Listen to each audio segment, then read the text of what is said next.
en la fe y en Cristo. Y tenemos una oportunidad muy linda hoy de tener un hombre de Dios que va a estar compartiendo la palabra. Pero antes quería también presentar a su esposa. Su esposa Sonia es escritora, es conferencista y quisiera que se pueda poner de pie, darle una cordial bienvenida como nosotros sabemos.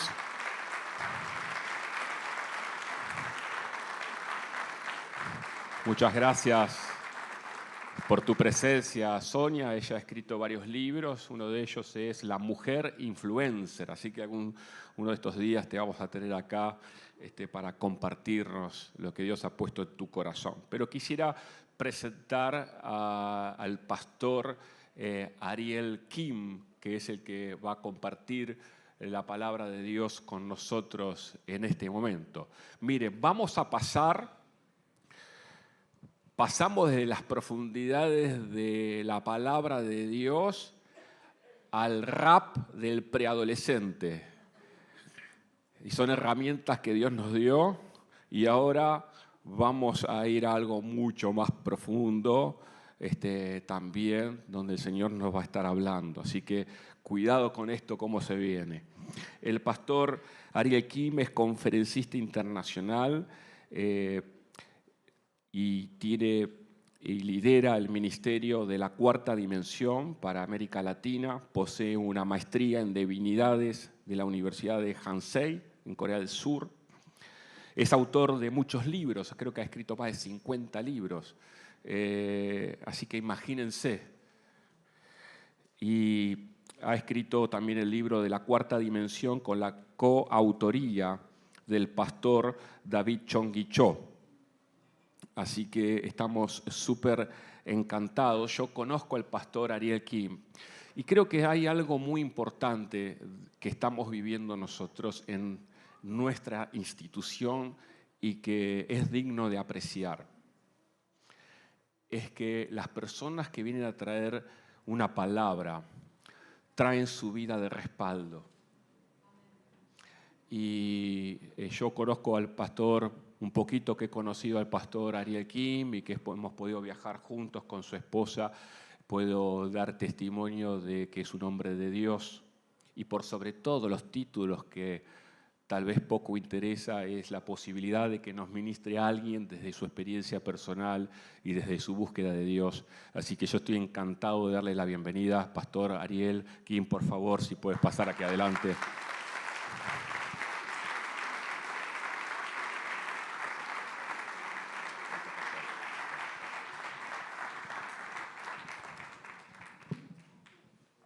Muy buenas tardes, que el Señor les bendiga muchísimo.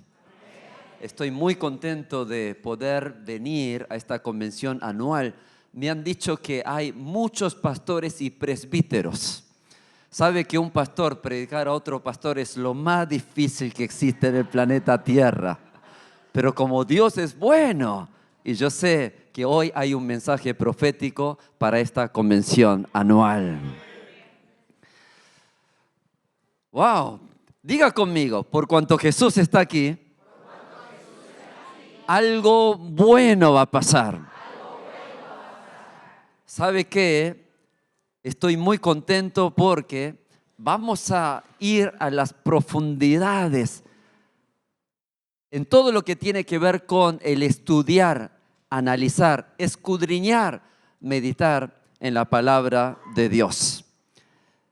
Antes de ir a la palabra de Dios, yo quisiera simplemente aclarar una cosa, por favor. Ya hace 20 años que estoy radicado en América Latina. Y es hora de que en Argentina sepan distinguir entre un coreano, un chino y un japonés.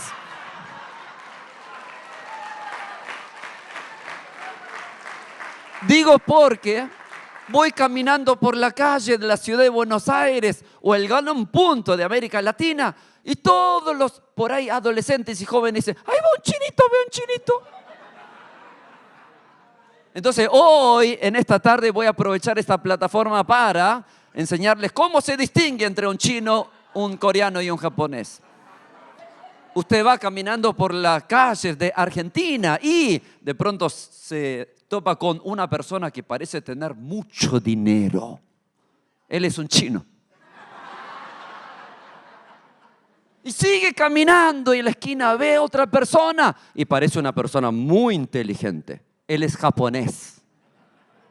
Pero si usted sigue caminando por la calle y ve a alguien buen mozo como yo, él es coreano.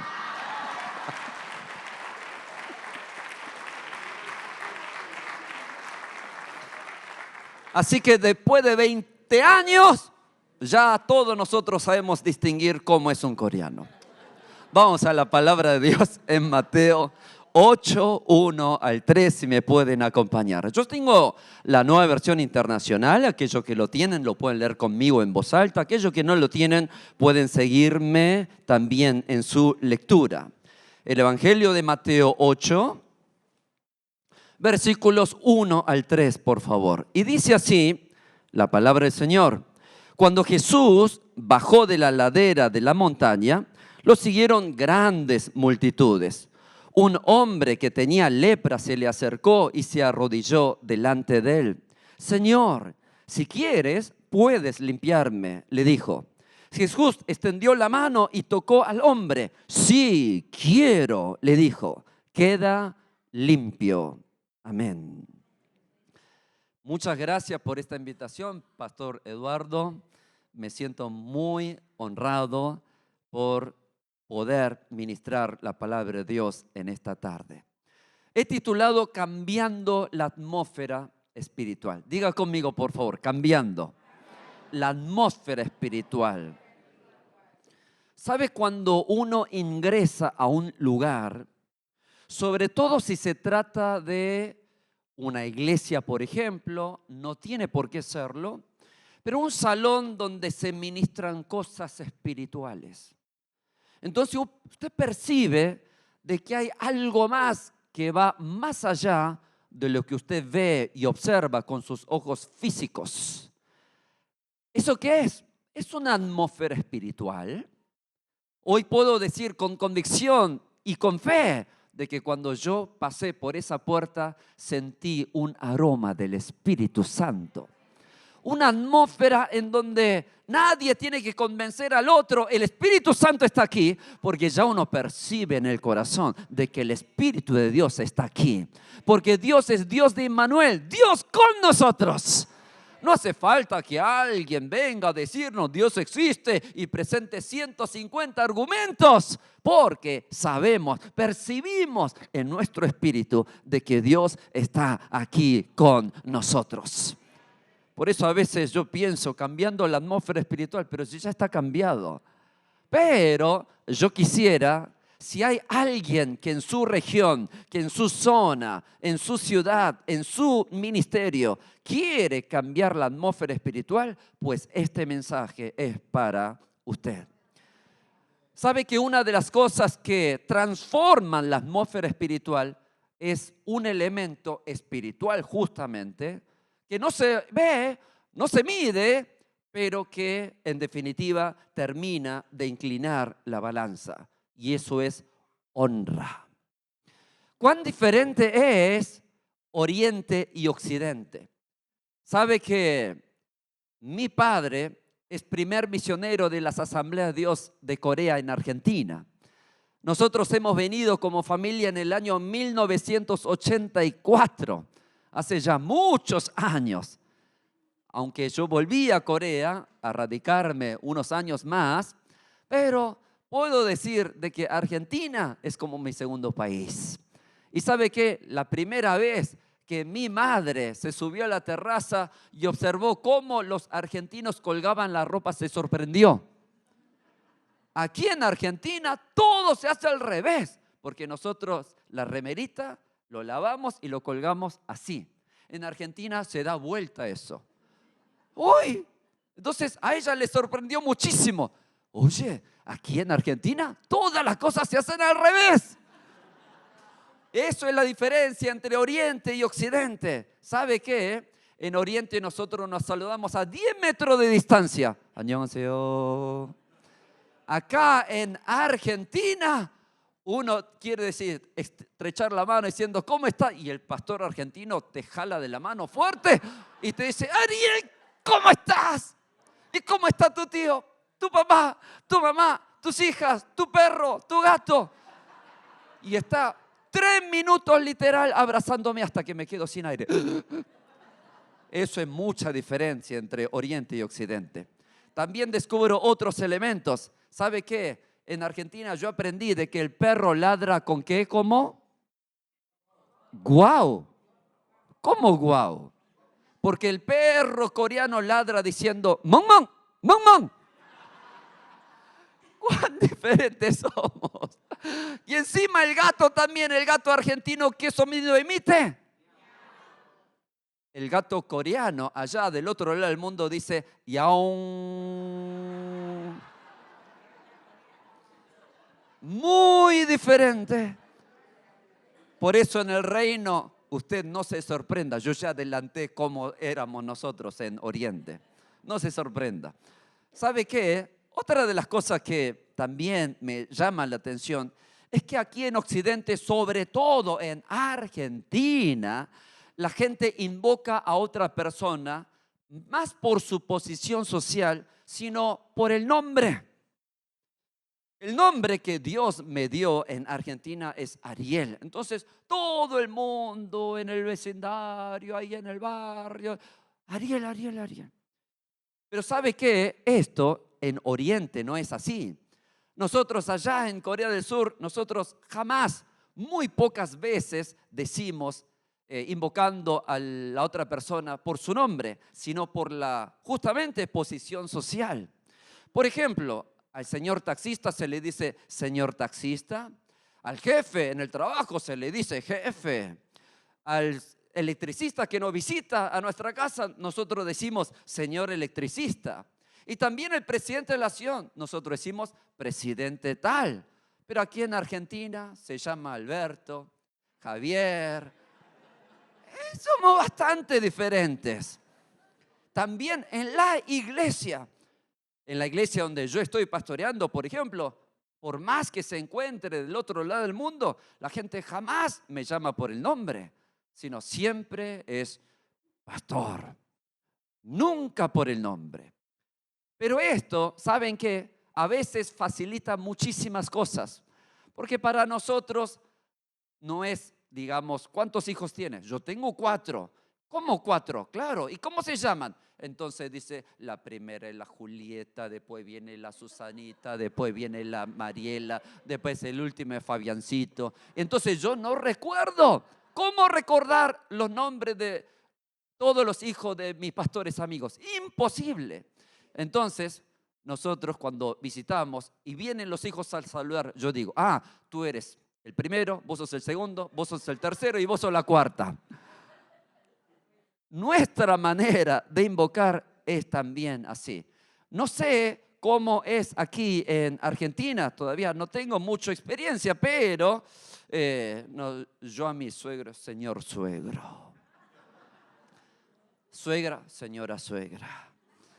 Aquí en Argentina me dijeron que algo puede ser distinto, pero dejémoslo ahí. ¿Sabe qué?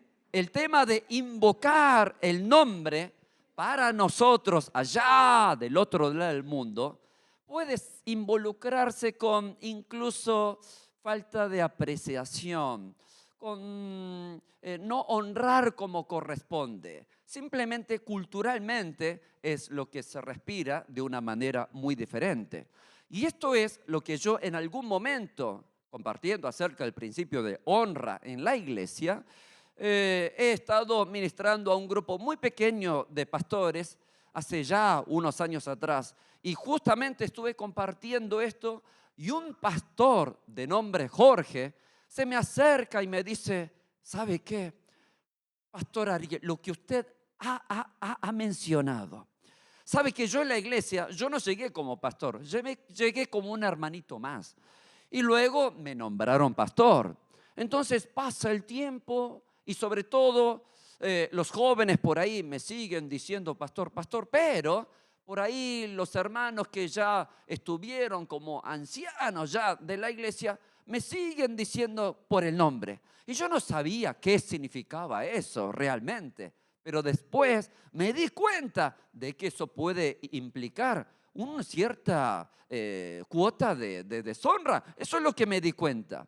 Entonces sigue su pensamiento y me dice, pastor, porque los ancianitos, cuando todos los jóvenes se acercan diciendo, pastor, pastor, los ancianitos le acercaban diciendo, Jorgito, Jorgito. Y yo, pastor, realmente le confieso, me siento un alfajor.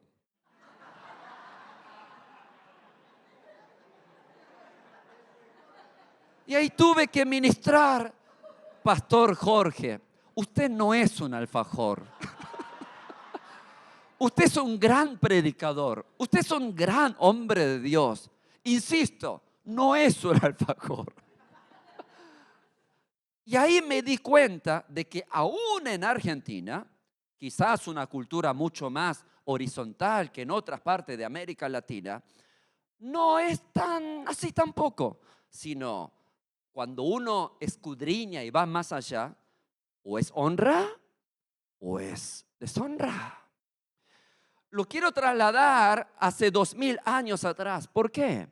Porque hace 2000 años atrás, cuando nosotros estudiamos cómo era la época, la región en donde Jesús ministraba, Galilea como punto, y después toda la circunferencia, ¿sabe usted que esa parte se llama Asia Menor? Asia Menor no deja de ser Oriente en el mapa. Hay una confluencia de Occidente también, eso es cierto, lo cual podemos observar en la Biblia, pero ¿sabe qué? Hay mucho de la cultura oriental. Entonces, me llamó mucho la atención en algún momento cómo la gente se acercaba al Hijo de Dios, cómo las multitudes se acercaban al Mesías. Y de pronto no todo el mundo lo honraba, no todo el mundo le otorgaba esa divinidad a nuestro Señor. A veces no se han puesto a pensar cómo el Señor Jesucristo, siendo Dios todopoderoso, ¿por qué a algunos le ha concedido la petición de ministrar sanidad, liberación e incluso la salvación eterna? Pero ¿por qué no a todos les concedió este favor inmerecido? ¿Por qué algunos fueron restaurados de su ceguera? ¿Por qué algunos volvieron de la muerte incluso? ¿Por qué a muchos se les echaron fuera demonios? Milagros sobrenaturales, pero ¿por qué no a todos les ha concedido el Señor Jesucristo esta petición? Marcos 1:37 aclara, todo el mundo te busca, Señor. También 3:20 dice, todos los que sufrían dolencias se abalanzaban sobre él para tocarlo. Ahora bien, todo lo que tocaban no fueron sanados. Algunos, muy pocos. Por ejemplo, en la porción de la mujer con flujo de sangre, todo el mundo tocaba, pero nadie recibió un milagro de sanidad. Tan solo una mujer anónima, la mujer con flujo de sangre, recibió la bendición. Entonces, cuando uno observa personaje por personaje, capítulo por capítulo, episodio por episodio, historia por historia, ahí se da cuenta de que Jesús sigue siendo bueno, pero no todos recibieron un milagro. El obrar del Espíritu Santo muchas veces estaba ausente. Entonces la pregunta es ¿por qué? Porque en la cultura oriental, si bien hay otros mecanismos, hay otros canales por los cuales fluye este principio de honra, para nosotros, ¿cómo invocamos al otro? ¿Cómo nosotros llamamos a la otra persona? ¿Cómo es nuestra actitud cuando nos acercamos hacia su presencia? Dista mucho. O hay honra o hay deshonra. La palabra honra en el idioma hebreo del Antiguo Testamento se llama kabad. K-A-B-A-D. Diga conmigo, kabad. La palabra kabad da la idea de algo muy pesado. Muy pesado.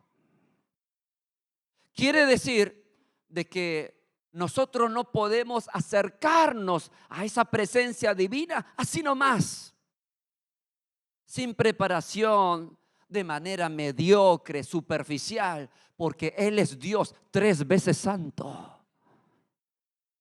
Si usted y yo hoy podemos ir y entrar al lugar santísimo, es porque hubo alguien que pagó un precio muy alto, la sangre de nuestro Señor Jesús. No es así nomás, nos acercamos, está todo bien. No, no está todo bien. Porque la idea de algo pesado, que para nuestro contexto sería, entonces, ¿qué es lo más pesado? ¿Acaso no será la santidad de Jehová? Y seguimos. Esta palabra, honra, en el Nuevo Testamento se traduce como timi. Diga conmigo, timi. Timi significa exactamente lo mismo que kabad. Tan solo se le añade la idea de algo tan pesado, pero como el oro. ¿Cómo qué? ¿Como él? Quiere decir, si usted va caminando por la calle y encuentra un billete de 10,000 pesos, ¿usted pasaría por alto? ¿No lo tomaría? Bueno. ¿Pero por qué? Porque vale. Porque tiene valor. Exactamente lo mismo. Si yo aprecio a mi Señor, entonces lo voy a considerar tan pesado, algo tan importante, más que el oro.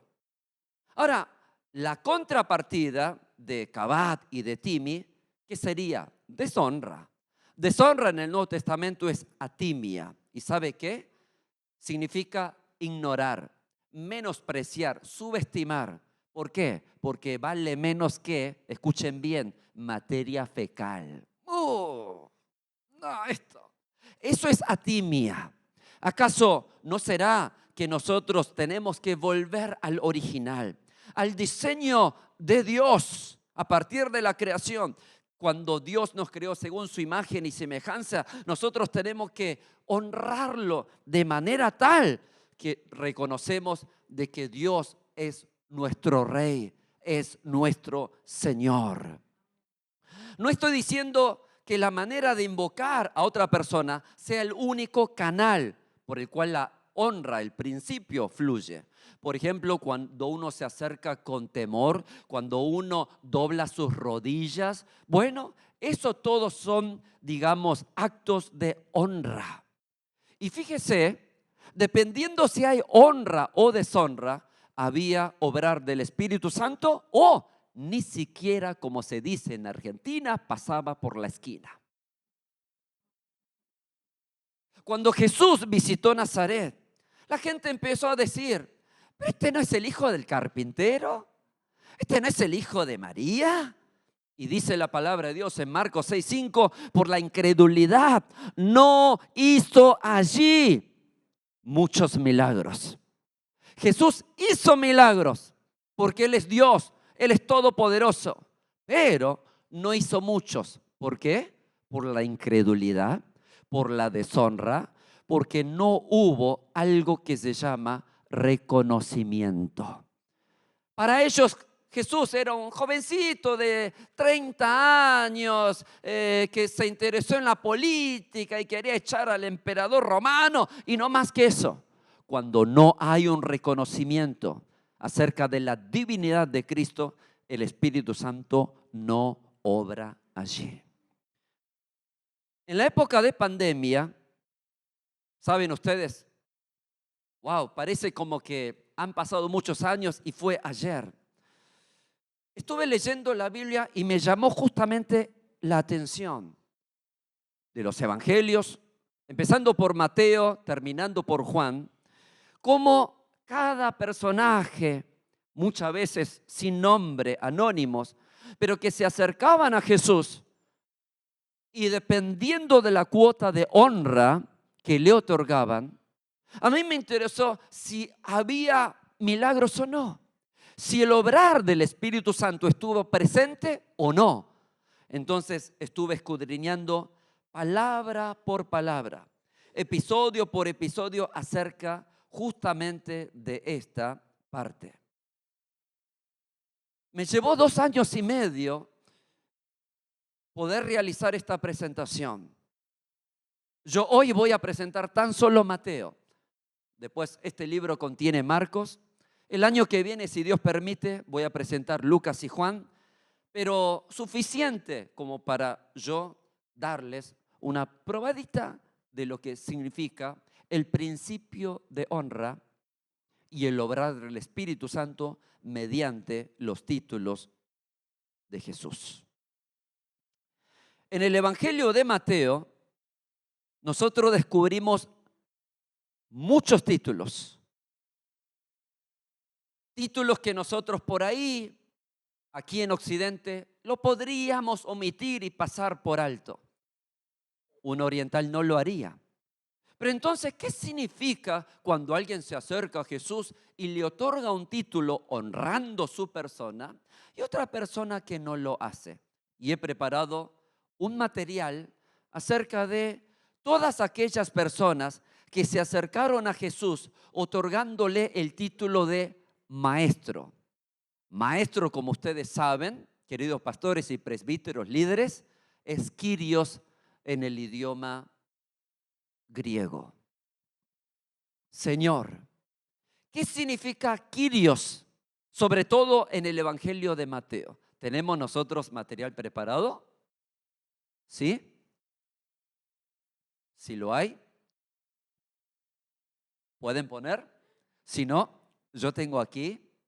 Díganme simplemente cómo quieren proceder.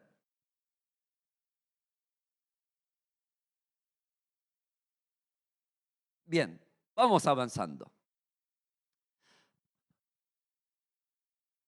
Vamos a leer en la palabra de Dios todas las porciones en donde, en el Evangelio de Mateo, aparece la palabra Señor, es decir, Kyrios. Y vamos a ver si eso honró a Jesús.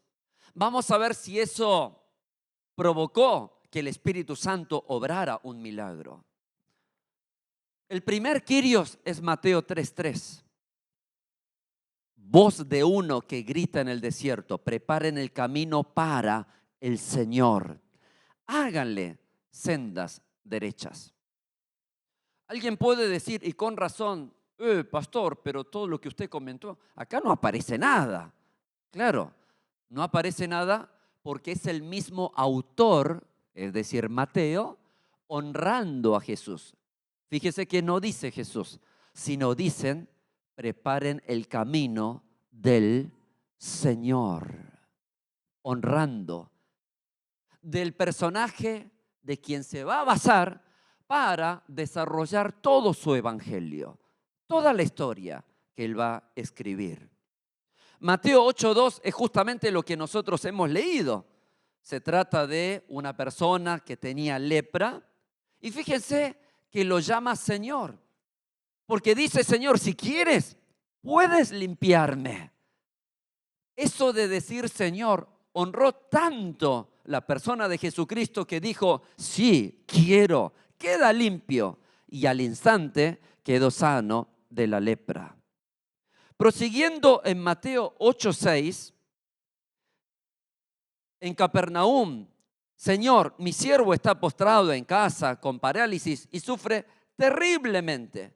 ¿Vieron que dice Señor? Bueno, entonces, ¿qué es lo que significa esto?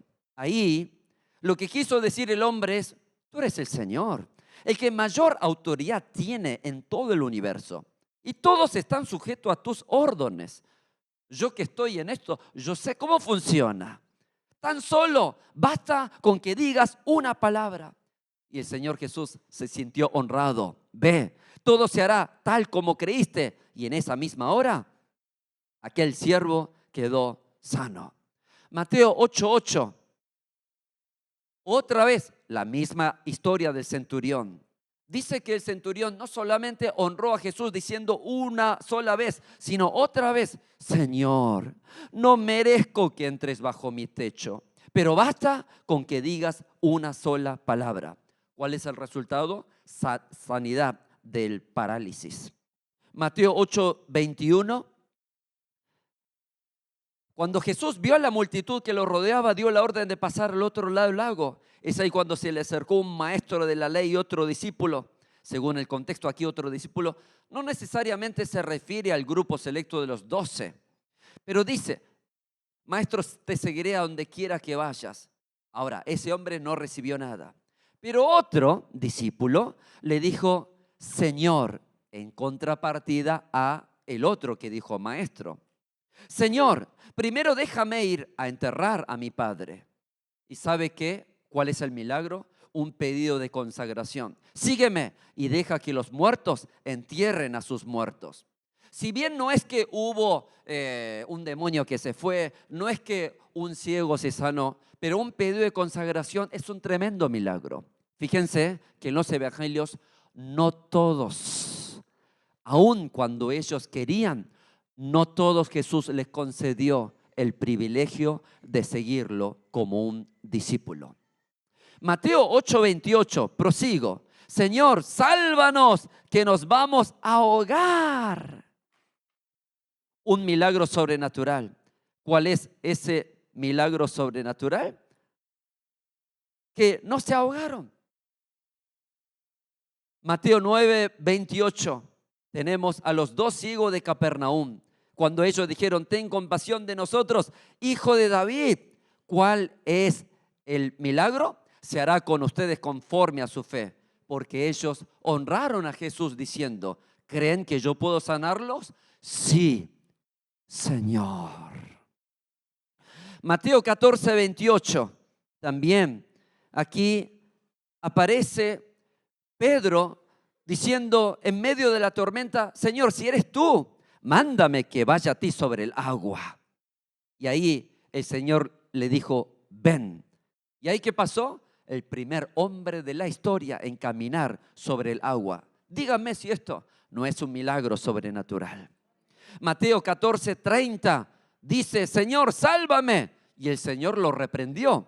Bueno, es cierto, pero el milagro ya ocurrió, porque Pedro nunca dejó de honrar a Jesús llamándolo Señor. Mateo 15:22. En Tiro y Sidón, una mujer cananea: Señor, hijo de David, ten compasión de mí. Mi hija sufre terriblemente por estar endemoniada. Esa palabra Señor por parte de una pagana es muy importante. ¿Cuál es el resultado? Liberación. Desde ese mismo momento quedó sana su hija. No solamente una vez, sino en Mateo 15:25 prosigue la historia y la mujer cananea otra vez dice: Señor, ayúdame. El milagro de la liberación ocurre sin falta. No solamente eso, en Mateo 15:27 otra vez.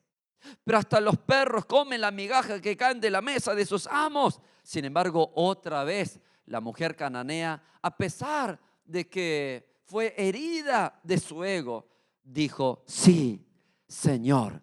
3 veces honró la mujer cananea diciendo: Señor. Ante semejante honra, el obrar del Espíritu Santo no puede estar ausente. Mateo 16:22. Pedro: de ninguna manera, Señor. Bueno, porque Pedro pensó en la carne, pero todos sabemos de que Pedro dijo Señor en primera instancia honrándolo y después prosigue, así que ya el milagro ocurrió. En Mateo 17:4, también ahí, en el episodio del monte de la transfiguración, Pedro diciendo: Señor, qué bien que estemos aquí. Si quieres, levantaré 3 albergues, uno para ti, otro para Moisés y otro para Elías. Que hubo un milagro sobrenatural, una palabra. De repente salió una voz de una nube luminosa y decía: escúchenlo, confirmando de que Jesús era el Señor. Mateo 17:15, un hombre se acercó a Jesús, se arrodilló delante de él y dijo: Señor, ten compasión de mi hijo. Le dan ataques y sufre terriblemente. Muchas veces cae en el fuego o en el agua. Y ahí, ¿cuál fue el resultado? Un obrar del Espíritu Santo extraordinario, porque fue liberación. Reprendió el demonio, el cual salió del muchacho y este quedó sano desde aquel momento. Mateo 18, 21, otra vez Pedro: Señor, ¿cuántas veces tengo que perdonar a mi hermano que peca contra mí? ¿Hasta 7 veces? ¿Cuál fue el resultado? Una tremenda enseñanza por parte del Señor Jesús. Una palabra. Mateo 20, 30. Aquí son no los 2 ciegos de Capernaum, sino los 2 ciegos de Jericó. Fíjense: Señor, hijo de David, ten compasión de nosotros. ¿Qué quieren que haga por ustedes? Y ahí el resultado fue la sanidad de la ceguera. Mateo 20, 31, otra vez: Señor, hijo de David, ten compasión de nosotros. Ahí ninguna multitud pudo frenar la honra que los 2 ciegos le estaban otorgando al Señor Jesús. 20, 33. ¿Qué quieren que haga? Señor, queremos recibir la vista. El resultado fue sanidad de la ceguera. Por último, Mateo 26, 22. Fíjense, Jesús anticipa, profetiza de que va a ser entregado. Entonces, ahí los 11 discípulos, todos dicen: ¿acaso seré yo, Kyrios? ¿Acaso seré yo, Señor? Ahora, ¿cuán diferente? Judas Iscariote no dice eso. Judas Iscariote dice: Rabí. Judas Iscariote nunca reconoce de que Jesús es el Señor. ¿Cuál fue el resultado? La no condenación. Excepto Judas Iscariote, ninguno de los 11 discípulos recibió la condenación. Dígame si esto no es una tremenda bendición por parte del Espíritu Santo. En resumen, en el Imperio Romano, Kyrios era un título que se le atribuía por lo general al César. Es decir, Señor no era Jesús. Señor hace 2000 años era el César. Y no podía haber otro Señor, lo cual implicaba gobierno. En este choque de poderes fueron los cristianos los que empezaron a proclamar de que Jesús era el Señor. ¿Quién gobierna mi vida? Jesús es el Señor, declaraban los cristianos según el Evangelio de Mateo. En Mateo hay 10 personajes, sumados los 12 discípulos, excepto Judas Iscariote, que se acercaron a Jesús reconociendo como su Señor, de los cuales se destaca la presencia de 4 ciegos, 2 de ellos de Jericó, quienes dijeron 3 veces que Jesús era el Señor. El centurión, que lo reconoció en 2 oportunidades, la mujer cananea, quien también honró a Jesús llamándolo 3 veces Señor. Todos tenían una necesidad extrema, pero el reconocimiento por parte de estos hombres y mujeres de fe hacia Jesús como el Señor hizo que recibieran tremendos milagros. No hay ninguna persona, no hay excepción, que alguien haya llamado a Jesús como Kyrios, es decir, Señor, que no haya recibido algún beneficio. Todos los que reconocieron a Jesús, no como un jovencito que está interesado en la política, no, sino en el Hijo de Dios, en el Mesías, en el ungido, todos ellos recibieron un milagro sobrenatural del Espíritu Santo. Mateo registra un total de 4 casos de sanidad física. Un pedido de consagración, un caso de enseñanza, 2 casos de reprensión, un caso de palabra, 2 casos de milagros sobrenaturales, 2 casos de liberación de demonios y un caso en el que 11 discípulos recibieron la no condenación. Si bien el caso del pedido de consagración no puede considerarse un milagro como tal, se encuadra en el marco de uno de los mayores privilegios que el Señor le brinda a un ser humano, pues no todos fueron aceptados a seguirlo. Por ejemplo, Lucas 8, 38 al 39, el hombre no fue aceptado para seguir a Jesús. En fin, es evidente que existe una interrelación entre el reconocimiento a Jesús como el Señor y la obra sobrenatural del Espíritu Santo en la vida de quienes lo confiesan como tal. Definitivamente Jesús es el Señor.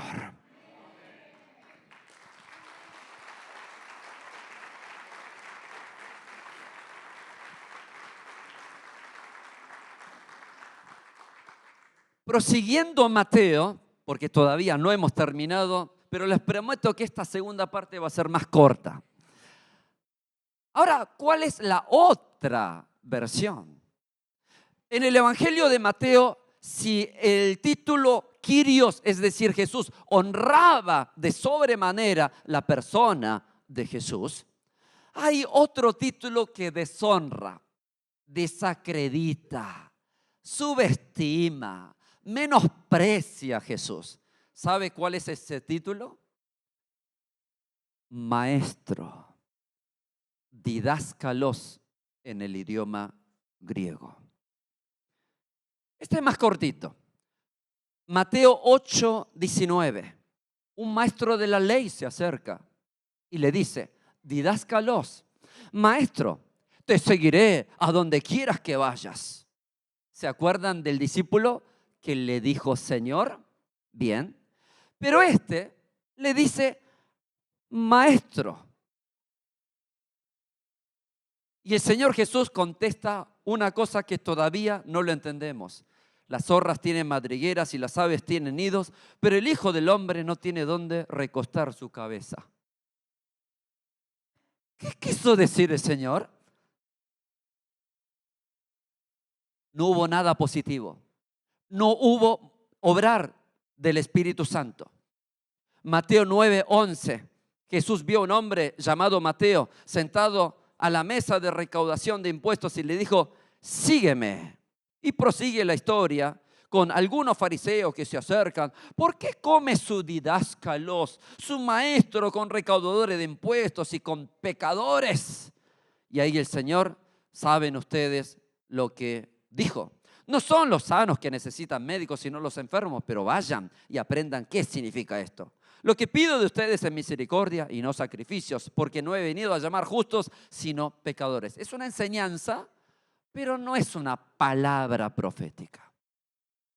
O sea, el Espíritu Santo obró echar fuera demonios, sanó a alguien, levantó un muerto.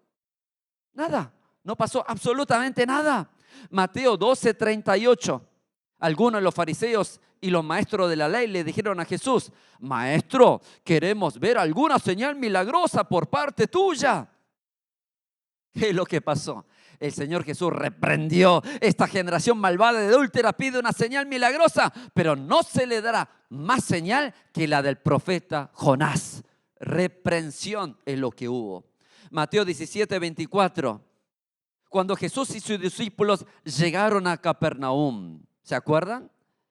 Su maestro no paga el impuesto del templo. Y ahí Pedro saltó y le dijo, sí paga, ¿cómo que no paga? ¿Tú opinas? ¿Qué es lo que opina Simón? Los reyes de la tierra. ¿A quiénes cobran tributos e impuestos? ¿A los suyos o a los demás? Entonces los suyos están exentos. Una enseñanza, pero que no llega a ser una palabra profética. Mateo 19:16. Un hombre se acerca a Jesús y le pregunta, didáscalos, maestro, ¿qué de bueno tengo que hacer para obtener la vida eterna? Y ustedes saben la historia. ¿Y qué me falta? Y cuando el joven oyó esto, se fue triste porque tenía muchas riquezas. El joven rico nunca, jamás reconoció a Jesús como el Señor. Por eso le dijo, maestro, a ver, ¿tú qué opinas? He consultado con rabinos, he consultado con fariseos, he consultado con saduceos, he consultado con muchos de los que dicen enseñar la palabra de Dios, pero todos hablan distinto. Tú que eres también uno de esos maestros y mucha gente te sigue, quiero escuchar una opinión. Jesús le dio una oportunidad, un pedido de renuncia, pero el joven, porque fue rico, lo rechazó. Mateo 22:16. Los fariseos tramaron cómo tenderle una trampa a Jesús por su dicho junto con los herodianos, quienes dijeron, maestro, didáscalos, Sabemos que eres un buen hombre, íntegro y que enseñas el camino de Dios de acuerdo con la verdad. No te dejas influir por nadie porque no te fijas en las apariencias. Danos tu opinión. ¿Está permitido pagar el impuesto a César o no? Entonces el Señor simplemente dice, den al César lo que es de César y a Dios lo que es de Dios. El Espíritu Santo no obró nada. Mateo 22, 24, los saduceos, esta vez los saduceos. Maestro, didáscalos. Moisés nos enseñó que si un hombre muere sin tener hijos, el hermano de ese hombre tiene que casarse con la viuda para que su hermano tenga descendencia. Y así hubieron 7 hermanos. Entonces, en el día de la resurrección, ¿cómo es esto? ¿De quién va a ser esposa esta mujer? Entonces, el Señor le contestó, ustedes andan equivocados porque desconocen las escrituras y el poder de Dios. Él no es Dios de muertos, sino de vivos. Una enseñanza, pero hasta ahí nomás. Por último, Mateo 22, 36. Los fariseos se reunieron al oír que Jesús había hecho callar a los saduceos. Entonces uno de ellos, expertos en la ley, le tendió una trampa con esta pregunta. Maestro, didáscalos, ¿cuál es el mandamiento más importante de la ley? Saben ustedes de que la ley de Moisés se dividía en 613 artículos. 613. Entonces, como son demasiado fariseo, experto en la ley, se acerca para tenderle una trampa, porque dependiendo de qué rama de los maestros de la ley pertenecía, algunos enseñaban esto, otros tenían otra opinión. Entonces el Señor dice, ama a tu prójimo como a ti mismo. De estos 2 mandamientos dependen toda la ley y los profetas. Ahora, ¿en dónde está el Espíritu Santo? En ningún lado. En ningún lado. En los tiempos de Jesús, el título didáscalos, es decir, maestro en nuestro idioma, en castellano, era dirigido por lo menos a 5 grupos de líderes religiosos, que a su vez se dividían en 2 fracciones. Por un lado, estaban los maestros de la sinagoga, que eran los escribas, que ponían al alcance del pueblo el conocimiento de la interpretación de la palabra. Los ancianos que servían como gobernantes de dicha institución. Por otro lado, estaban los maestros que constituían los distintos partidos del judaísmo. Primero, estaban los fariseos. Segundo, los saduceos. Y tercero, los esenios, un grupo separatista de donde se cree que perteneció Juan el Bautista. Es un dato sumamente interesante que todos aquellos que se acercaron a Jesús otorgándole el título de didáscalos, es decir, maestro, hayan sido los propios maestros.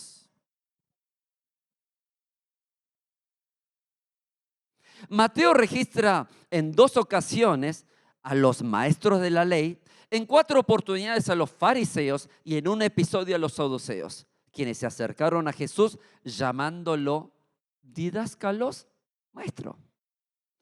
Para ser más preciso, en un contexto de milagros, prodigios, en donde Jesús era reconocido como el Cristo, el Señor, el Hijo de David, ganaba fama entre el pueblo. Llamar a Jesús como un simple maestro distaba mucho de aquellos que se acercaban a Jesús otorgándole el título de Señor e Hijo de David y recibían un milagro. ¿Qué significa esto en palabras más contemporáneas? Los maestros de la ley lo que quisieron decir es lo siguiente: tú eres un maestro al igual que nosotros.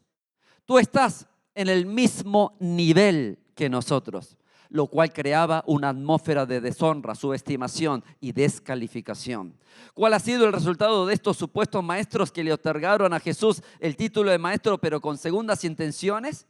Mateo registra 2 reprensiones, 4 enseñanzas. También se observa un pedido de renuncia y en un caso la nada misma.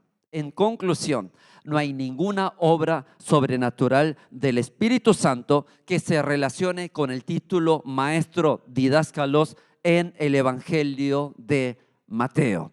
Pareciera que a Jesús no le ha agradado tanto ese título, y esto marca una clara distinción en cuanto a los títulos Señor o Hijo de David y la obra consecuente del Espíritu Santo en el Evangelio de Mateo. Jesús es el maestro, no uno de los maestros. Hasta aquí llegué.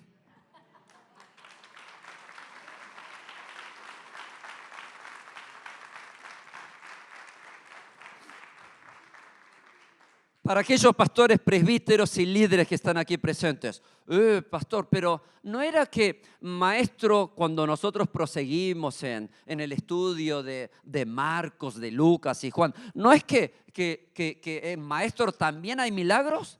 Sí. Mateo es muy estricto en eso. Señor, siempre hay milagros sobrenaturales del Espíritu Santo. Maestro, ninguna obra sobrenatural del Espíritu Santo. En Marcos no es tan así, pero sigue la misma idea. Juan, exactamente lo mismo. Lo único que difiere es en Lucas. En Lucas, cuando ustedes descubren maestro y hay un milagro, no es didáscalos, es epístates. Absolutamente distinto. Cuando Lucas dice maestro, pero es didáscalos, no hay un solo milagro. Pero cuando es epístates, entonces, dígame algo más, por favor. Bien, ¿cuál es la diferencia entre didáscalos y epístates? Didáscalos es maestro, así como los fariseos, así como los saduceos, es maestro, alguien que enseña la palabra de Dios. Pero epístates vendría a ser un maestro, pero algo más que un maestro. Vendría a ser algo así como el director de una institución educativa. Vendría a ser algo así como el rector. Es decir, que tiene por debajo muchos maestros. Entonces, fíjense que el título que le otorgaban, escuchen bien, los discípulos, los mismos, los propios discípulos de Jesús, nunca es didáscalos, siempre es epístates. ¿Cómo igualar a nuestro Señor Jesús diciendo, un fariseo, un saduceo, otro maestro, otro escriba? Señor, tú eres lo mismo. ¿Cómo los discípulos iban a honrar de esa manera a su Señor? Imposible. Por eso en Lucas aparecen dos títulos diferentes para el mismo vocablo maestro en español. Para ir finalizando, ¿saben qué? Estuve observando, meditando, estudiando, leyendo la Biblia con esmero, y de pronto, en un momento dado, los discípulos se acuerdan la historia de la tormenta, que Jesús dice, crucemos a la otra orilla, y de pronto se sujeta, aparece una tremenda tormenta, y ahí Jesús se despierta y dice, silencio, cálmate. Pero me llama la atención la actitud de los discípulos, porque la actitud de los discípulos, después de haber presenciado milagros, vieron a Jesús levantar muertos, ciegos ver, etcétera, etcétera, etcétera, y de pronto Jesús simplemente dice silencio y cálmate, y la actitud de los discípulos fueron mirándose entre ellos. ¿Quién es este? Que aún el viento y las aguas le obedecen. Me dijo un pastor amigo en Argentina, Pastor Ariel, aquí en nuestro idioma castellano argentinizado está mal traducido, no es quién es este. Y saben que nosotros los coreanos tenemos los ojos así. Y de pronto se me puso ojo de argentino. Es como que está mal traducido, mal escrito nuestra Biblia en español. Sí, porque aquí en Argentina no decimos quién es este. Nosotros decimos, ¿y este quién es? Los discípulos estaban mirando, ¿y este quién es? ¿Y este quién es? Que las aguas le obedecen, el viento le obedece. Nosotros creíamos que era alguien más. Nosotros sabíamos que podía haber algo del Antiguo Testamento, los profetas, algo podía haber. Pero ninguno de nosotros nos imaginamos esto. Pero ¿quién es? Y hay que decirlo con este tono, ¿no? ¿Quién es?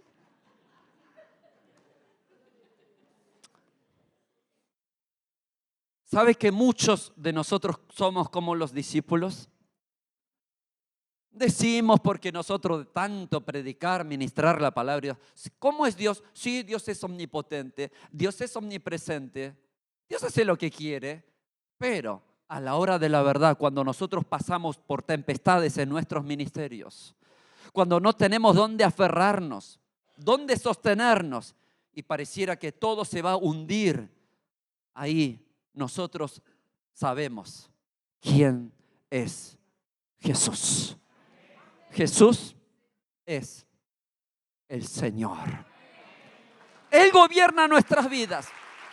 Él sojuzga nuestros ministerios. Él siempre nos cuida. Siempre nos bendice. Sabemos quién es Jesús.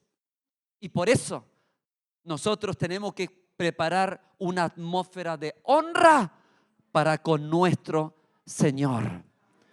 Yo sé que en la cultura, sobre todo aquí en Argentina, dista un poquito de incluso otras regiones de América Latina.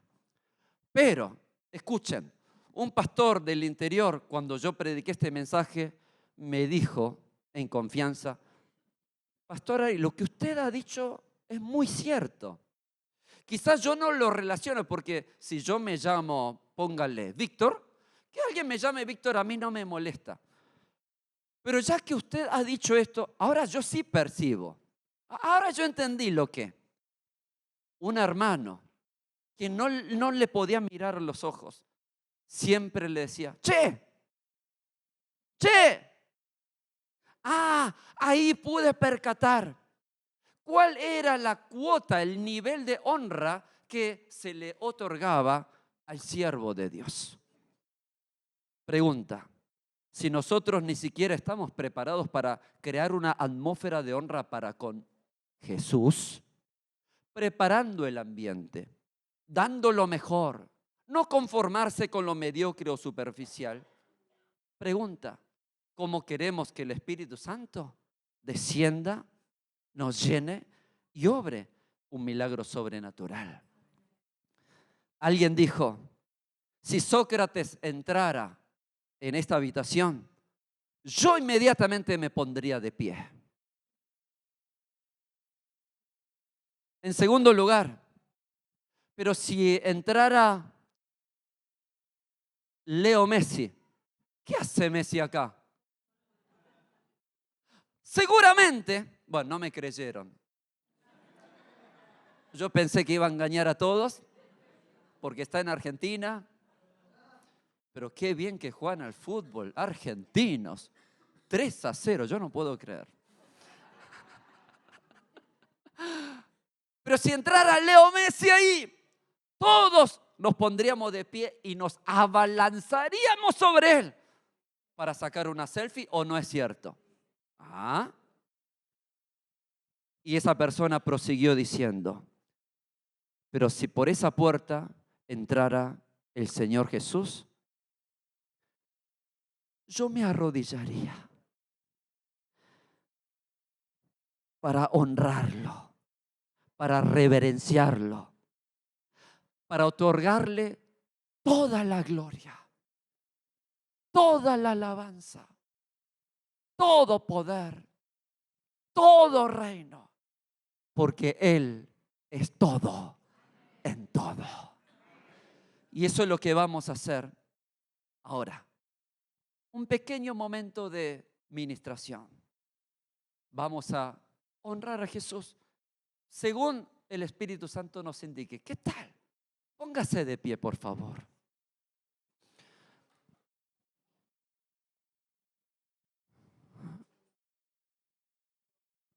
Yo llevé este mensaje por primera vez hace unos años atrás a Centroamérica.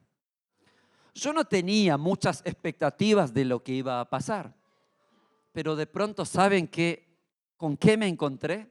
Fue el mensaje de la cuarta dimensión más poderoso que he predicado en mi ministerio. ¿Y por qué? Porque de esto se trata, de honrar la persona de Jesús.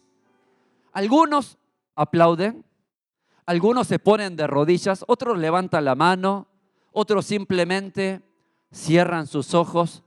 Pero yo quiero decir, no deje de honrar a Jesús. ¿Nos animamos? Bien. ¿Hay alguien que quiera honrar a Jesús otorgándole algún título? Y a medida que pasa el tiempo, aceleramos el proceso. ¿Alguien que quiera honrar a Jesús? ¿Quién es Jesús? Ahí está, eso es lo que vamos a hacer. Vamos de a poquito, vamos de a poquito. Cierre sus ojos, levante sus manos. Aquellos que quieran honrar a Jesús de otra forma, háganlo, pero no deje de honrar a Jesús. No concentre su atención en el predicador, no en esta atmósfera, ni en la persona que está sentado a su lado. Usted concéntrese en honrar a Jesús. Ahí está, honre a Jesús, honre a Jesús. Exalte ese nombre, nombre sobre todo nombre. Usted quiere alabar, usted quiere exaltar, usted quiere aplaudir. Hay absoluta libertad para hacer lo que usted quiera.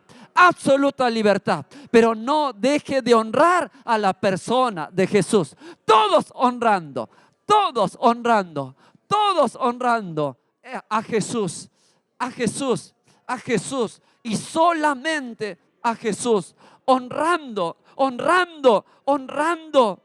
Porque cuando usted honra a Jesús, el Espíritu Santo y sobrar siempre está presente.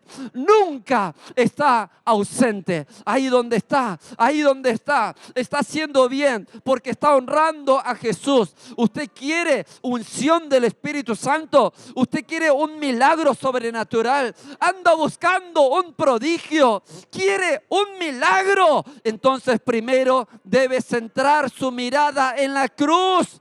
Primero debe posar su mirada en Cristo, el perfeccionador de nuestra fe.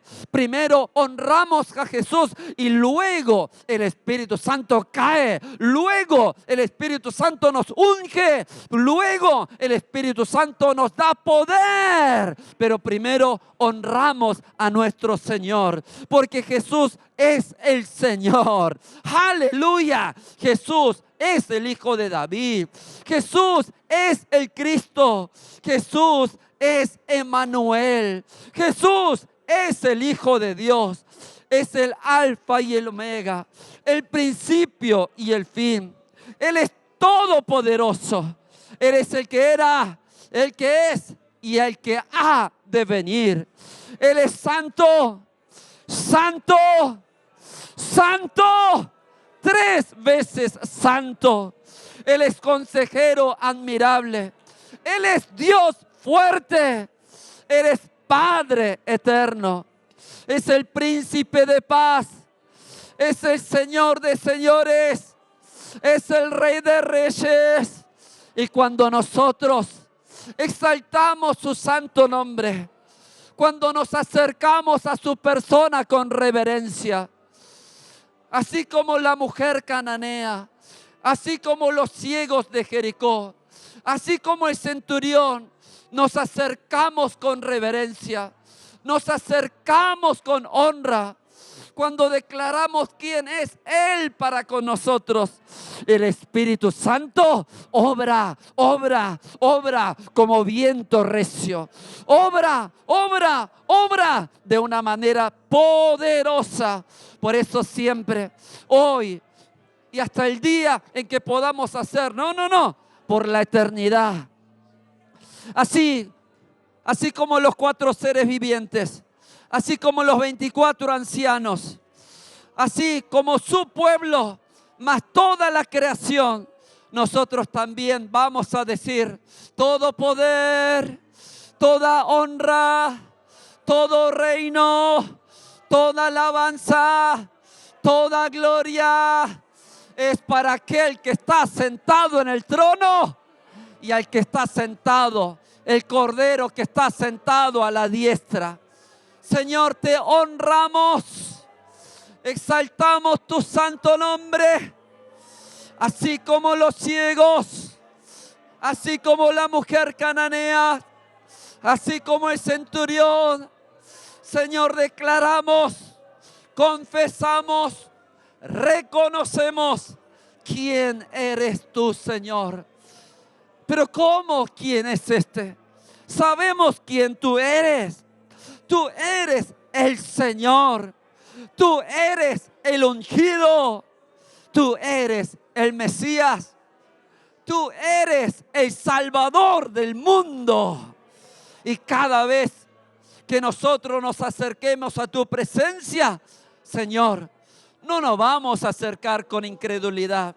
No vamos a pasar por alto. No puede haber deshonra, sino, Señor, nos comprometemos de que siempre, siempre, siempre en mi vida, en mi casa, en mi ministerio, en mi iglesia, en mi ciudad, en Argentina, en América Latina y todo el globo, Señor, hasta que toda rodilla se doble y toda lengua confiese para la gloria de Dios de que Jesús es el Kyrios. Jesús es el Señor, Señor de señores, Rey de reyes. ¿Quién era? ¿Quién es? Y el que ha de venir. El que ha dicho, yo aquí vengo pronto. Y Señor, aleluya. Aleluya. Hace 2000 años, mucha gente se acercó a Jesús. No todos recibieron un milagro. ¿Por qué? Dependiendo de cómo lo llamaban, con honra o con deshonra, había obrar del Espíritu Santo. ¿O no? ¿O no? ¿Qué es lo que vamos a hacer? Ahora volviendo también, siempre vamos a honrar a Jesús, reconociendo su voluntad, su soberanía, su propósito. Quiero honrar a mi amigo el pastor Eduardo. La cuota de honra, siempre hay recompensa. Si yo honro a Jesús, el Espíritu Santo siempre está presente. Y quiero honrar a mi amigo con este libro. ¿Y este quién es?